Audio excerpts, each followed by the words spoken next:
কিয়ামতের দিন আল্লাহ তাআলা বান্দাদের হিসাব নিকাশ সমাপ্ত করবেন। শুধু দুইজন বাকি থাকবে, তাদের জাহান্নামে নিয়ে যাওয়ার হুকুম দেবে। দুজনের মধ্যে একজন যাওয়ার সময় ফিরে ফিরে তাকাবে। তখন আল্লাহ তাআলা ফেরেশতাদের হুকুম দেবে, যে ফিরে তাকাচ্ছে তাকে আমার সামনে ফিরে আনো। তখন আল্লাহ বলবে, কি হলো, তুমি ফিরে ফিরে চাও কেন?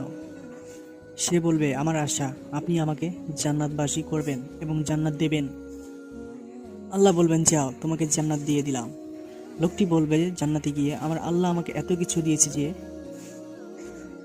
তার এক কানি পরিমাণ যদি কাউকে আমি খাওয়াই এবং সারা পৃথিবীর মানুষকেই খাওয়াই, শেষ করা যাবে না কখনোই। বর্ণনাকারী বলেন, এই ঘটনা ঘটার সময় রাসূল সাল্লাল্লাহু আলাইহি সাল্লামের বদন আনন্দে ঝলমল করছিল। আল্লাহ তাআলা আমাদের জান্নাতের সুসংবাদ দান করুক, আমিন।